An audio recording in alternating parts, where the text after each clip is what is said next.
Break کے بعد خوش آمدید بات کرتے ہیں پی ٹی آئی اور حکومت کے درمیان مذاکرات کے حوالے سے حکومت کیا سوچتی ہے. رانا صاحب, آج بیرسٹر گور صاحب نے کہا ہے کہ 7 روز کے اندر اگر کمیشن بنانے کا اندیا کا لفظ انہوں نے استعمال کیا یا نام ممبران کے نہیں دیے گئے جو اگلی بیٹھک ہوگی تو پھر چوتھی ملاقات نہیں ہوگی. 7 دن کی ڈیڈ لائن ہے. آپ لوگ ارجنسی محسوس کرتے ہیں کہ اس حوالے سے کوئی اب آپ لوگوں کی طرف سے ڈیولپمنٹ ہونی چاہیے؟ بسم اللہ. دیکھیں بات یہ ہے کہ مذاکرات جو ہیں وہ جمہوریت کا حسن ہے اور مذاکرات بڑے ضروری ہیں. سب سے بڑے مذاکرات آخری دفعہ کب ہوئے؟ جب آپ نے مساق جمہوریت کیا اور وہ ایک بہت بڑا سٹیپ تھا, سٹیپ فارورڈ تھا. اس کے بعد جو میرے ابھی کولیگ ڈاکٹر ہمایوں نے پوری تاریخ انہوں نے سنائی, اس میں آئین کا بھی ذکر کیا اور جمہوریت کی روح کا بھی ذکر کیا, لیکن وہ بھول گئے کہ جو ان کی سیاست تھی وہ کس جنرل کے تھرو جو ہے وہ پہلا جلسہ ہوا اور پھر کس کے سپورٹ کے تحت انہوں نے دھرنے دیے, اور پھر جب یہ حکومت میں آئے تو کس طریقے سے ایک سیٹ بیک اس الیکشن میں, دھاندلی زدہ ترین وہ الیکشن تھا جو یہ کہہ رہے ہیں کہ بالکل اس کی نمائندگی ہونی چاہیے جس کو ووٹ پڑے. تو وہ دھاندلی زدہ ترین الیکشن کے بعد جب یہ آئے اور پھر جب یہ حکومت میں آئے تو تب تو انہوں نے یہ سوچا ہی نہیں کہ یہ جو ہے وہ اپوزیشن سے کوئی بات چیت کریں, اور انہوں نے پوری اپوزیشن کو جو ہے ایک بڑا زبردست قسم کا رگڑا لگانا شروع کیا. اور جب ان کو آئینی طریقے سے نکالا گیا تو اس کے بعد انہوں نے جو ہے وہ اس ملک میں آپ کہہ لیں کہ جو کیمپین چلائی انسٹیٹیوشنز کے خلاف جن کو یہ وہ تاریخی حوالہ ہی ہے رانا صاحب, یہ باتیں ہم یہ ویسے تاریخی حوالے آپ کے پاس یہ حق ہے کہ آپ اس پہ رسپونڈ کریں, لیکن اگلے میٹنگ سے پہلے کمیشن کے حوالے سے آپ لوگوں کی طرف سے کوئی نام سامنے رکھے جا سکتے ہیں؟ 9 مئی کے اوپر کمیشن کے حوالے سے آپ لوگ کیا کہتے ہیں؟ اس پہ صاف انکار ہے یا بات ہو سکتی ہے؟ دیکھیں لاء منسٹر نے تو اپنا پوائنٹ آف ویو دیا ہے اس کے اوپر. وہ ٹیکنیکل پوائنٹ آف ویو ہے کہ جب جس معاملے میں سزائیں بھی آ جائیں عدالتوں سے تو پھر اس کے اوپر آپ جوڈیشل کمیشن تو پھر نہیں بنتا نا, کیونکہ اگر جو چیزیں 90% ٹرائلز جو ہے وہ مکمل تقریباً ہونے کی طرف ہیں اور کافی پارٹ ان کا مکمل ہو چکا ہے تو تب آپ جوڈیشل کمیشن کیا بن سکتا ہے. تو یہ انہوں نے ٹیکنیکل اپنا ویو پوائنٹ دیا, لیکن کیونکہ یہ ایک انڈر کنسیڈریشن ہے تو ہر جماعت اپنی انٹروسپیکشن کرے گی, گورنمنٹ بھی کرے گی, اور وہ پھر ایک تحریری طور پہ ان کو جو ہے وہ اس کا جواب دیا جائے گا. لیکن بات یہی ہے نا کہ اگر آپ جوڈیشل کمیشن بنائیں گے تو اس کے کیا ٹی او آرز ہوں گے, وہ ان کو قابل قبول ہوں گے نہیں ہوں گے. تو یہ چیز جو ہے وہ مینڈیٹ ملا ہوا ہے کمیٹی کو, تو وہ اس کے سامنے ایک وہ ڈیٹیل معاملات لیں گے. بات یہ ہے کہ مذاکرات بڑھنے چاہیے ہیں, ڈیڈ لائنز نہیں رکھنی چاہیے. مذاکرات کا مطلب ہی یہ ہوتا ہے کہ اگر آپ ایک کنکلوژن کی طرف نہیں پہنچتے تو پھر آپ اس کا جو ہے قریب ترین جو چیز ہے اس کی طرف بڑھ جاتے ہیں. لیکن آپ ڈیڈ لائنز دے کے اگر دھمکیاں دیتے جائیں تو یہ قریب ترین کیا ہو سکتا ہے ویسے مثال کے طور پہ رانا صاحب؟ جوڈیشل کمیشن کے قریب ترین دوسری کیا بات ہو سکتی ہے؟ یہ تو ابھی جب گورنمنٹ حتمی طور پہ جواب دے گی کہ جوڈیشل کمیشنز کیا ٹوٹلی رد ہیں یا اگر ان کو بنانا ہے تو کس طریقے سے وہ بنیں گے, کیا ان کے ٹرمز آف ریفرنس ہوں گے, تو تب اس کے اوپر بحث ہو سکتی ہے کہ قریب ترین کیا ہو سکتا ہے. ایک جواب گورنمنٹ کی طرف سے آ جائے تو تبھی اس پہ جو ہے وہ ڈیٹیل بحث ہوگی کہ کیا قریب ترین ہو سکتا ہے. لیکن یہ رکنا نہیں چاہیے عمل, یہ عمل بڑھنا چاہیے ہے. اس عمل کا میرا جو پورا میں آپ کو جو پرانی تاریخ کے بارے میں بتا رہا تھا, پی ٹی آئی جو ہے وہ ایبسلوٹلی ناٹ, اور یہ فائنل کال اور ہم خان کو رہا کریں گے, اور ایک بڑی اگریسو اسٹریٹ ایجیٹیشن اور جلاؤ گھیراؤ کے بعد مذاکرات میں آئی. اور یہ جماعت مذاکرات میں بلیو نہیں کرتی. جب ان کو ہر جگہ سے ہار ہوئی ہے, آکسفورڈ کے الیکشن سے ہار ہوئی ہے, امریکہ کے جو گلی گلی کوچا کوچا پھرنے کے بعد وہاں سے جب انہوں نے ایک پریشر بلڈ کرنے کی کوشش کی, لیکن ان کی تھوڑی بہت انگیجمنٹ جو یہاں ڈومیسٹک لیول کے اوپر ہوئی ہے اس کو آپ لوگ اتنا زیادہ سنجیدہ نہیں لے رہے اور اس پہ بات نہیں کر رہے. کھوکھر صاحب کی طرف القادر ٹرسٹ کیس کا فیصلہ جو آیا ہے اس بارے میں اب ہم بات کر لیتے ہیں.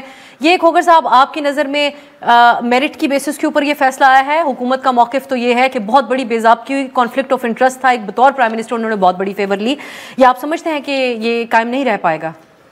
غالباً 2015 میں پیناما کا سکینڈل آیا تھا, یہ شاید 16 ہوگا. اس وقت سے لے کر آج تک 9-10 سال گزر چکے ہیں.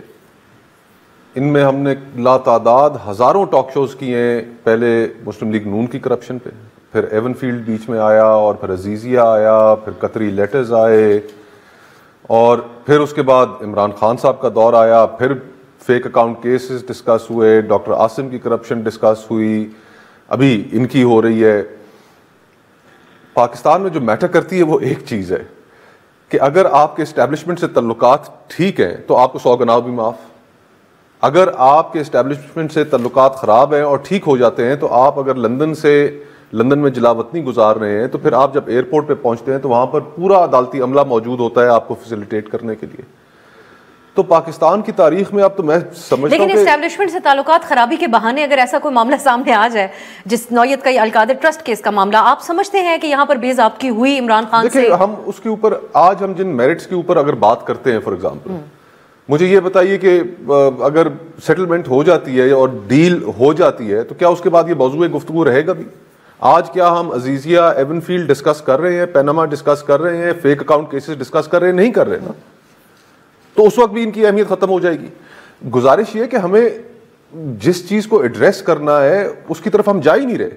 ہمیں ایڈریس کس چیز کو کرنا ہے؟ ایک تو ملک کا نظام جہاں پہ ہم نے بہت سی چیزیں ٹھیک کرنی ہے, وہاں پہ جو نظام انصاف ہے اس کے اوپر کسی فریق کو اعتبار نہیں ہے. وہ نظام انصاف استعمال ہوتا ہے پولیٹیکل وکٹمائزیشن کے لیے, وہ ایک ٹول ہے.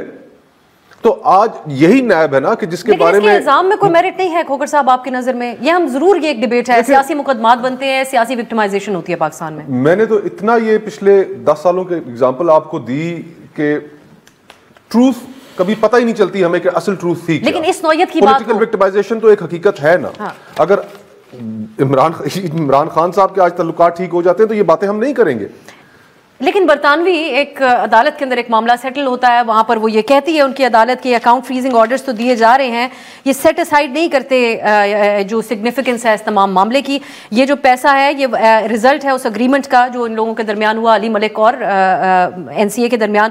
تو یہ جو پیسہ ہے یہ ریٹرن کیا جائے اسٹیٹ آف پاکستان کو. یہ ایک حصہ ہے, پیراگراف ہے اس کا 84 برطانوی عدالت کے فیصلے کا. تو آپ نہیں سمجھتے کہ یہ جس انداز میں آگے ہینڈل میں نے نیب کی جو ابھی ریسنٹلی ججمنٹ جو ہینڈ ڈاؤن کی ہے جج صاحب نے وہ پوری پڑھی. اب اس ججمنٹ کے اندر مجھے جو پہلی چیز جس نے سرپرائز کیا وہ یہ تھا کہ NCA کا کوئی ریکارڈ, نیشنل کرائم ایجنسی کا, برطانوی حکومت کے ساتھ اس معاملے میں جو کچھ بھی خط کتابت ہوئی وہ اس کا حصہ ہی نہیں ہے. تو جس چیز کے اوپر آپ نے ساری بنیاد کھڑی کی وہ حصہ ہی نہیں ہے اس میں پروسیڈنگز میں, وہ ایویڈنس ہی نہیں. یہ میں ضرور ڈاکٹر صاحب یہ فریم ورک اگریمنٹ کا ہی ذکر ہے ہر جگہ, وہ کیا ہے اس میں کچھ تو بات سامنے آئے, ایسا کیا طے کیا تھا شہزاد اکبر صاحب نے وہاں پر؟ دیکھیں مصطفیٰ نے بڑے اچھا پوائنٹ اٹھایا تھا کہ وہ حصہ ہی نہیں ہے. اس طرح ہے اس کے اوپر لکھا ہوا ہے کہ کورٹ اس کو اگر چاہے تو کر سکتی ہے فار سم پرپس. اب یہ یاد رکھیں NCA اور شہزاد اکبر کے درمیان جو معاملات ہے اس کا بھی اس میں ذکر ہے کہ اس کا ریکارڈ غائب ہے. دیکھیں کچھ بھی نہیں ہے بیسیکلی. یہ سارا کیس ایک جو ان لوگوں کا ہے کہ یہ نومبر 2019 میں شہزاد اکبر نے ایک سگنیچر کیا تھا. اچھا گورنمنٹ کہتی ہے کہ وہ ڈاکیومنٹ جو ہے نا فورج ہے کیونکہ اس کے اوپر جو ڈیٹ ہے وہ ہاتھ سے لکھی گئی ہے, اور میرے خیال میں 12 ہے یا 18 نومبر 2019 ہے. اور جو دوسری ڈاکیومنٹ ہے جو اس کے اندر ہے جو گورنمنٹ کے پاس اس وقت کی گورنمنٹ نے جو سائن کیا تھا وہ دسمبر 2019 کی ہے. اچھا اس میں جو گورنمنٹ نے جو صرف چیز جس کے اوپر سائن کیا تھا یا جس کے اوپر کیبنٹ سے پوچھا تھا وہ صرف ایک تھا کہ نان ڈسکلوجر کی بیسس پہ کیا اس کو ہمیں نان ڈسکلوجر ہی رکھنا چاہیے جس پہ بات ہوئی تھی, اس کے میرٹ کا نہیں ہوتا. اس کی وجہ یہ ہے کہ یہ سب کچھ سائن ہوا تھا جیسے میں آپ کو بتا رہا ہوں سادہ الفاظ میں ہم بات کریں ڈاکٹر صاحب, ٹھیک ہے, خان صاحب جو ایک معیار سیٹ رکھتے تھے میں اسی کی بات کر رہا ہوں, اس بیسس پہ اگر کوئی اس قسم کا پیسہ اور وہ بھی ایک ایسے پراپرٹی ٹائکون کا جن کی ایک اپنی شہرت اور یہاں انویسٹیگیشن ہو رہی تھی. بول لینے دیں مجھے, بول لینے اجازت ہے, میں عام الفاظ نہیں میں اسی طرف آ رہا ہوں. اس کی وجہ یہ تھی کہ جو پیسہ تھا اس کے اوپر اگر آپ وہ UK کی پوری وہ ججمنٹ پڑھ لیں یا اس لفافے کو کھول کے پڑھ لیں, اس میں لکھا ہوا ہے یہ اس کے اندر کوئی پروسیڈز آف کرائم نہیں ہے, یہ آؤٹ آف کورٹ سیٹلمنٹ ہے بٹوین NCA اور وہ ہے 45 ان کا پیرا آپ بتا رہے ہیں. میں 84 کا اسی لیے حوالہ دے رہی ہوں کیونکہ جب ایک صحافی نے پوائنٹ آؤٹ کیا تو پوری PTI نے وہ دیکھا. نہیں دیکھیں بہت ساری چیزیں ہمیں نہیں پتا تھی, اب پتہ چل جاتی ہے. بعض لوگ محنت کرتے ہیں, بعض لوگ انویسٹیگیٹر, انہوں نے اکاؤنٹ فریز کیے, پیسے پاکستان کو واپس ملے ان کے قوانین کے مطابق. خان صاحب کو یہ زیب دیتا تھا کہ وہ القادر ٹرسٹ کے لیے ان کے ساتھ معاملات طے کر لیں. القادر ٹرسٹ یہ یاد رکھیں, القادر ٹرسٹ اسی سال اس سے پہلے ہو گیا تھا, اس وقت تک یہ نہیں آیا تھا کیس. القادر ٹرسٹ کسی اور وجہ سے ہوا تھا, اور وہ صرف اور صرف اس کے اندر دو چیزیں تھیں کہ جو یوتھ ہے اس کو اور لیکن ایک بات وہ الگ چیز ہے, اس کا اس سے تعلق نہیں, وہ الگ چیز ہے. یہ سارا کا سارا ہوا تھا اس میں, یہ انہوں نے کہا تھا کہ یہ واپس, یہ بھی سننے میں آیا کہ انہوں نے کہا تھا کہ یہ واپس سپریم کورٹ کے اس اکاؤنٹ میں جائے, کیونکہ یہ منی لانڈرنگ کے لحاظ سے, پروسیڈ آف کرائم کے لحاظ سے یہ منی لانڈرنگ نہیں تھا, یہ ان کا پرائیویٹ تھا. اور یہ یاد رکھیں یہ وہ پیسہ ہے جو حسن نواز نے جو پراپرٹی لی تھی, ان کے اوپر 2-3 اور انکوائریز بھی ہوئی تھیں. آپ کو تو ایک ہی کا ذکر آپ کرتے ہیں. رانا صاحب, فریم ورک اگریمنٹ آپ لوگ ہی پبلک کر دیں جس کا تذکرہ ہر جگہ ہے, آپ لوگ ہی بتائیے اس بند لفافے میں کیا تھا جو ایک مسٹری بنا ہوا ہے پاکستان میں. نہیں دیکھیں, یہ سارا کنفیوژن پھیلا رہے ہیں, یہ نیا پروپیگنڈا شروع کر رہے ہیں. دیکھیں ہر پہلو اس معاملے کا جو ہے وہ ڈسکس ہو چکا ہے, اور جو سمپل بات ہے, دیکھیں نیشنل کرائم ایجنسی کوئی منی گرام نہیں ہے. جو پیسے یہ انہوں نے نیا مفروضہ چھوڑا ہے نا کہ جی وہ پیسے تو ملک ریاض صاحب کو واپس آنے تھے, تو وہ تو یہ جو ہڈن ایگریمنٹ ہے اس کا یہ حصہ ہے, اور یہ اگر وہ آ جائے تو بڑا کلیئر ہو جائے. دیکھیں یہ کوئی نیشنل کرائم ایجنسی منی گرام نہیں ہے کہ جو پیسے ٹرانسفر کر کے ملک ریاض صاحب کو واپس پاکستان میں کر دیں, وہ وہیں کر دیتے. اور یہ ان کی نیشنل کرائم ایجنسی کی اپنی سٹیٹمنٹ ہے کہ the assets will be returned to the state of Pakistan. یہ ان کی جو پریس ریلیز ہے اس کا حصہ ہے. وہ اسٹیٹ آف پاکستان میں پیسے نہیں گئے, وہ پیسے جو ہیں وہ ایڈجسٹ ہو گئے ایک فائن کے اگینسٹ. یہ سب یہ پہلا کرائم ہے. دوسرا کرائم یہ کہ جب یہ پیسے ابھی آئے بھی نہیں تھے تو انہوں نے اس کے عوض جو ہے وہ زلفی بخاری صاحب نے وہ زمینیں لے لیں, اور پھر یہ پوری جو ہے یہ سارا معاملہ ہوا. اب وہ جو آپ کہہ رہے ہیں کہ جی وہ ایگریمنٹ سامنے آ جائے, ہو سکتا ہے وہ سامنے آ جائے, نیشنل کرائم ایجنسی سے پوچھا جائے کہ بھئی ہم اس کو اوپن کرنا چاہتے ہیں تو اوپن ہو جائے گا, لیکن اس سے کوئی فرق نہیں پڑے گا. جو حقائق ہے they are clear transparent as اینی تھنگ, وہ سب کے سامنے ہے. یہ ایک پیسہ اگر یہ ایڈجسٹ نہ ہوتا ملک ریاض صاحب کے اکاؤنٹ کے اندر جو ان کا فائن تھا, اور یہ ریاست پاکستان میں چلا جاتا تو یہ کیس بنتا ہی نہ, یہ ختم, یہ کہ کوئی بحث ہی نہ ہوتی. لیکن کیونکہ یہ کرائم کمٹ کیا گیا, ایک بہت بڑا فیور دیا گیا, اب اس کو یہ گھما پھرا کے آپ دیکھ لیں, ڈاکٹر صاحب کی بات سننے کوئی سمجھ نہیں آئی وہ کیا کہہ رہے ہیں. اور جتنے بھی پی ٹی آئی والے اب نیا مفروضہ چھوڑ رہے ہیں وہ اٹ از آل اسپننگ, لوگوں کو کنفیوز کرنے کی ضرورت کر رہے ہیں. یہ ہائی کورٹ میں جائیں, سپریم کورٹ میں جائیں, this judgment is going to stick. It's not going to go anywhere کیونکہ یہ absolutely on merit ہے. یہ اوپن اینڈ شٹ کیس تھا, اینڈ ہی ابھی جو ان کا سٹیٹس ہے وہ ملزم سے وہ سزا یافتہ کنوکٹڈ مجرم بن چکے ہیں, اور وہ ان کی کرپٹ پریکٹسز جو ہیں ثابت ہو چکے ہیں, اینڈ نو لانگر ہی صادق نبی. یہ فیکٹ ہے, یہ حقیقت ہے. اب یہ بنیادوں کے اوپر جیسے سائفر کا کیس تھا, سائفر کے ہوتے ہوئے سائفر کو نہیں پروڈیوس کیا, ختم ہو گیا. اسی طرح یہ کیس ہے, جیسے مصطفیٰ نے کہا ہے کہ اس کو جب پروڈیوس نہیں کیا, آپ کیس کس بات پہ کر رہے ہو؟ آپ کہتے ہو بندہ قتل ہے, بندہ کدھر ہے, بندہ ہے ہی نہیں. چلے ایک بریک کی طرف جاتے ہیں, کچھ اس پہ حقائق فیصلے میں ہیں بھی ایسے جو سامنے رکھے گئے. باقی آگے اس معاملے کو ڈیفینڈ کرنا پروسیکیوشن کے لیے کتنا مشکل ہوگا, جب فیصلے میں یہ کہا گیا ہے کہ اس کا جو شہزاد اکبر اور این سی اے کے درمیان کمیونیکیشن ہے اس کو کوئی ریکارڈ موجود ہی نہیں ہے, غائب ہے. ایک بریک کی طرف جاتے ہیں, واپس آ کے اسی پہ بات ہوگی.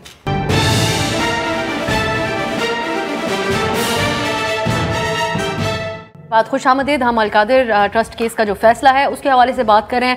پی ٹی آئی اس کے حوالے سے کچھ نقائص کو پوائنٹ آؤٹ کر رہی ہے. آگے عدالت میں جب یہ معاملہ جائے گا تو اس کا کیا مستقبل ہوگا, اس پہ ہم بات کر رہے ہیں. لیکن ڈاکٹر صاحب, آپ نے تو ساری اچھی باتیں کہیں, ڈیفینڈ کیا, یہ چلیں اب فیصلہ آ چکا ہے, ان پلیس ہے, تو آپ لوگ اس پہ ہر طرح کا تبصرہ کر سکتے ہیں. اس میں ایک اور بات ہے, ایک اور کردار جو آپ کی حکومت میں بھی زیر بحث رہا, اور حکومت جانے کے بعد بالخصوص کیونکہ وہ پاکستان سے چلی گئیں, فرا گوگی. بیریا ٹاؤن سے 240 کنال زمین جو بتایا جاتا ہے بنی گالا کے اطراف میں ہے, تو اس کو بھی فیصلے کے اندر کہا گیا کہ یہ انلیگل مانیٹری گین کے سلسلے میں ہے عمران خان اور بشرا بی بی کے لیے. اس پہ آپ کیا کہیں گے؟ مجھے ایک چیز بتائیں. ایک طرف ایک آدمی کو آپ بری کر دیتے کہ اس کے بچوں سے لینا دینا نہیں ہے, دوسری طرف آپ دوسرے بندے کو کہتے ہو کہ نہیں تمہاری بیوی کی سہیلی ہے اس لیے تم پکڑے گئے ہو. فرنٹ مین کا بھی ایک کانسیپٹ ہوتا ہے وائٹ کالر کرائم میں. چلو فرنٹ مین کے کانسیپٹ میں یہ ہے الیکشن جو مین وومن جو بھی ہے, آپ الیکشن ترامیم ایکٹ جو ہیں جو ان لوگوں نے پاس کیے جن کے بیسس پہ یہ سارے نکل گئے بیچ میں سے, اس میں یہ ہے کہ اگر کوئی سویلین یا کوئی اور بندہ فرنٹ میں آتا ہے آپ کوشچن نہیں کر سکتے ہو. یہ سارے انہوں نے ترامیم کیے جس کی مخالفت عمران خان کرتا تھا. اچھا اب اس میں یہ یاد رکھیں کہ دیکھیں یہ ایک سمپل جواب طلبی ہونی چاہیے. ڈاکٹر صاحب آپ سمجھتے ہیں حکومت کو اس معاملے کو I am not here to defend her. Please arrest her and find whatever you want. میرا اس سے کوئی تعلق نہیں ہے ملک میں. میرا اس سے کوئی تعلق نہیں ہے, نہ میں اس کو ڈیفینڈ کرنا چاہتا ہوں. اس وقت کی پنجاب حکومت کے پروٹوکول میں نکل گئی تھی, اس پنجاب حکومت کو بھی نہیں ڈیفینڈ کرنا چاہتا ہوں. میں اس وقت ایک بات میں کر رہا ہوں, میں اس کیس پہ کر رہا ہوں. NCA نے without any proceed of crime وہ اس پیسے کے پاس دو چوائس ہے, اس کو یا واپس کر دے اور یا پھر اس کو فریز کر دے. اگر وہ فریز کر دیتی ملک ریاض ان کو سو کر سکتا تھا کہ تم نے غلط کیا. اگر ملک ریاض سو کر دیتا وہ کتنے بلینز کا کرتا. یہاں پہ کوئی پروسیڈز آف کرائم نہیں ہوا. دیٹ مینز یہ منی لانڈرنگ کا پیسہ نہیں ہے. انہوں نے ملک ریاض کو آؤٹ آف کورٹ سیٹلمنٹ انہوں نے کرایا کہ یار بھائی جان ساڑی جان بخش دے. چلے یہاں جو فیصلہ آیا تھا اس نے پیسے دیے. کورٹ نے یہ کہا یہ تمہارا پیسہ جہاں لے کر جانا چاہتے ہو لے جاؤ. اس نے کہا یہ والا پیسے میں نے ان کو فائن دینا ہے. اس نے کہا اس پیسے پہ ٹرانسفر کر دو. یہاں پر جو فائن ہوا تھا اب آپ کہیں گے وہ بھی کسی بے ضابطگی. ایک منٹ آگے بات لینا, ایک منٹ ہے جنا, ایک منٹ ہے. فائن کیوں ہوا تھا؟ سندھ گورنمنٹ نے کیا تھا. نمبر 2 آپ پیسے یہ کر رہے ہیں. مجھے ایک بات بتائیں, بلاول بھٹو کا بلاول ہاؤس لاہور میں کہاں ہے؟ نہیں اب آپ آگے ایک منٹ ہے نا. اب میں آپ کو بات بتا دیتا ہوں. وہاں سے جب پیسہ ٹرانسفر ہوا دو چیزیں ہو سکتی ہیں. ایسا لگتا ہے ملک صاحب نے تو آپ بھی دلائل دے رہے ہیں ان کے حق میں. تمام پاکستان ان کے حق میں دلائل دے رہا ہے. ٹی وی چینلز ان کے نام بھی نہیں چلاتے. میں رانا صاحب کی طرف جاتی ہوں. سن لے ایک میں آپ افسر جی ایک آخری بات کرتا ہوں. جو پیسہ ٹرانسفر ہوا وہ کہتے ہیں کہ جی یہ تو عمران خان کے اکاؤنٹ میں گیا ہے. آدھا پیسہ سندھ گورنمنٹ لے گئی ہے, آدھا پیسہ فیڈرل گورنمنٹ لے گئی ہے. نمبر 2 وہ کہتے ہیں یہ سیٹلمنٹ ہوا, 1 روپے بھی اس اکاؤنٹ کے ساتھ سیٹلمنٹ نہیں ہوا. چلے میں رانا صاحب کی طرف جاتی ہوں. رانا صاحب آپ تو اب اس کو ڈیفینڈ آبویسلی کرنا ہے, لیکن رانا صاحب عمران خان صاحب کا جو سوشل میڈیا ہے ٹویٹر, اس کے ذریعے بھی آپ لوگوں کو چیلنج کیا گیا ہے کہ یہ جو خفیہ لفافہ تھا کانفیڈینشلی جس کو کیبنٹ سے اپروو کرایا گیا تھا, وہ آپ کو چیلنج کرتے ہیں کہ آپ اس کو پبلک کر دیں. بات یہ ہے یہ چیلنج میٹر ہی نہیں کرتا. میٹر یہ کرتا ہے کہ وہ سزا ان کو ہو گئی ہے, اب وہ یہ اپیل کر لیں. یہ بیانیہ اپنا بنا رہے ہیں, بیانیہ اب ان کا نیا بیانیہ آپ سنیں تو صحیح کتنا ایبسرڈ ہے, کتنا اللاجیکل ہے کہ وہ انہوں نے پیسے ملک صاحب کو واپس کر دیے تھے. یہ اسٹیٹ آف پاکستان کا پیسہ نہیں تھا. یہ نہیں کہ آپ ان کا کیا میں اس پہ کہہ سکتا ہوں, کوئی نہ اس کی لاجک ہے نہ کوئی اس کی سینس ہے. وہ پیسہ اسٹیٹ آف پاکستان کو NCA مجھے بتائیں وہ کس چیز کو جو ہے انویسٹیگیٹ کرتی ہے. وہ اللیسٹ منی, اللیگل منی, منی لانڈرڈ منی کو انویسٹیگیٹ کرتی ہے. اور سیٹلمنٹ آپ کب کرتے ہیں؟ جب آپ کوئی کرمنل چارجز اپنے اگینسٹ نہیں چاہتے اور آپ گیو اپ کر جاتے ہیں کہ ٹھیک ہے یہ آپ پیسہ رکھ لیں مجھے چھوڑ دیں, تو وہ سیٹلمنٹ کی گئی. اب وہ کوئی منی گرام ہے جو انہوں نے واپس پیسہ بھیج دیا, وہ وہیں دے دیتے اگر یہ پیسہ ٹھیک تھا ملک ریاض صاحب کو. وہ اسٹیٹ آف اور NCA کی ویب سائٹ پہ یہ لکھا ہوا ہے کہ یہ اسٹیٹ آف پاکستان کا پیسہ ہے, اس پیسے کو ایڈجسٹ کر دیا. اب وہ جو آپ جو خفیہ جو ڈیل ہے جو کہہ رہے ہیں کہ جو کیبنٹ میں بھی خفیہ رہی, میں یہ کہہ رہا ہوں کہ یہ اگر تو کوئی ڈیل ہے تو NCA سے پوچھ کے اس کو اوپن کیا جا سکتا ہے, لیکن یہ چیز میٹر ہی نہیں کرتی. اتنے حقائق ہیں, اٹ از ایبسولوٹلی کلیئر. اب یہ بحث تو مجھے تو یہ اٹس ناٹ اے ڈبیٹ جو کہ کوئی لاجیکل ڈبیٹ ہو رہی ہے, یا تو اس میں کوئی لاجک ہو. یہ ڈبیٹ ہے چلیے واقعی نہیں ہو رہی. میں آئی ایگری ود یو, اس پہ کوئی لاجیکل ڈبیٹ نہیں ہو رہی. 5 سیکنڈز. آخری جو پیسے آئے ہیں وہ جولائی 2022 میں آئے, وہ ان کے اکاؤنٹ میں آئے ہیں. بیوقوف تو نہیں ہے عوام. آخری جو پیسے آئے ہیں جولائی 2022 میں آئے ہیں, جون جولائی 2022 میں لاسٹ ٹرانچ آئی ہے, وہ ان کے اکاؤنٹ میں گئی ہے. کھوگر صاحب کی طرف جاؤں گی. رانا صاحب آپ کو ایک لیے کچھ کہہ دیں, آپ جو بھی رسپونڈ. میں کہہ رہا ہوں یہ سمجھتے ہیں کہ عوام بیوقوف ہے. بھائی خدا کا خوف کریں ڈاکٹر صاحب, کوئی آپ کا A کے بعد B C D نہیں آ رہا, آپ تو A J K you are mixing up things. چلیے میں کلوزنگ کامنٹ کے لیے کھوگر صاحب کی طرف جاتی ہوں. یہ ایک لاحاصل قسم کی بحث ہے. کھوگر صاحب کم از کم یہ تو کہیے کہ اخلاقیات کے جب ہم بہت بڑے درس دیتے ہیں, اپنے مخالفین تمام کو چور ڈاکو کہتے ہیں ان کے ایک اسٹیٹمنٹ کی بیسس کے اوپر بھی, تو پھر کانفلکٹ آف انٹرسٹ کا ایک کانسیپٹ سیاستدانوں کو بالخصوص جو پرائم منسٹر کے عہدے پہ بیٹھا ہو اس کو ہونا چاہیے. دیکھیں بالکل کانفلکٹ آف انٹرسٹ جو ہے وہ ہماری سیاست میں ایگزسٹ کرتا ہی نہیں. ہم سیاست باہر, اب جس طرح برطانیہ ہے, برطانیہ میں وہاں کا جو ہاؤس آف کامنز ہے یا ہاؤس آف لارڈز ہے, اس کے اندر ایک کانفلکٹ رجسٹر کرنے کے لیے ایک باقاعدہ کتاب رکھی گئی ہے کہ ہر MP یا ہاؤس آف لارڈز کا جو ممبر ہے وہ اس کے اندر اپنا کانفلکٹ آف انٹرسٹ جو ہے وہ اس کے اندر رجسٹر کرے گا. لیکن ہمارے ہاں اس طرح کی کوئی روایات نہیں ہے, اور یہ across the board political parties, اس میں چاہے PTI ہو, مسلم لیگ نون ہو, پیپلز پارٹی ہو, جمعیت علماء اسلام ہو, یہ ہمارے ہاں رواج ہے ہی نہیں. لیکن تحریک انصاف آف کورس اس کے اوپر ذرا ہائر سٹینڈرڈ اپلائی ہوتا ہے اس سینس میں کہ باقی ساروں کو ہمیشہ وہ ایک طرح سے سائڈ پہ کر دیتے تھے اور کہتے تھے کہ جی کہ ہم بہتر ہیں، اور ہم بہتر اس لیے ہیں کہ ہم اچھے سٹینڈرڈز گورننس میں لے کر آئے گے. بزدار صاحب میں سیاستدان ہیں، ان کا احترام کرتا ہوں، لیکن ایک 12 کروڑ کا صوبہ آپ بزدار صاحب کو نہیں دینا چاہیے تھا. آپ کو وہاں پر کوئی ایک ایکسپیرینسڈ آپ کو ایک آدمی وہاں پر رکھنا چاہیے تھا. آپ کی گورننس کے اندر آپ نے جو وعدے کیے تھے 1 کروڑ نوکری کا، 50 لاکھ گھروں کا، آج تو وہ زیر بحث تو آج خان صاحب اور پی ٹی آئی کے پاس وکٹمائزیشن والی ایک بات ہے، الیکشن مینڈیٹ سٹیل ہونے کی. ماضی کا کوئی حوالہ اپنے دور حکومت کا دینے کے لیے آپ سمجھتے ہیں کہ اتنا کچھ بھی نہیں ہے؟ جی یہی تو ہماری بدقسمتی ہے اس ملک کی کہ وکٹم کارڈ سیاستدانوں کے ہاتھ میں پکڑا دیا جاتا ہے. اور وہی عمران خان صاحب کا دور تھا کہ وہ بائی الیکشنز بھی ہار رہے تھے، خیبر پختونخوا میں لوکل گورنمنٹ الیکشنز بھی ہار گئے، لیکن جیسے ہی ان کے ہاتھ وکٹم کارڈ آیا پاکستان کے لوگوں نے رسپونڈ کیا. اور وہی وکٹم کارڈ جب مسلم لیگ نون کے پاس تھا، میاں نواز شریف کے پاس تھا، وہ ووٹ کو عزت دو مجھے کیوں نکالا، لوگوں نے رسپونڈ کیا.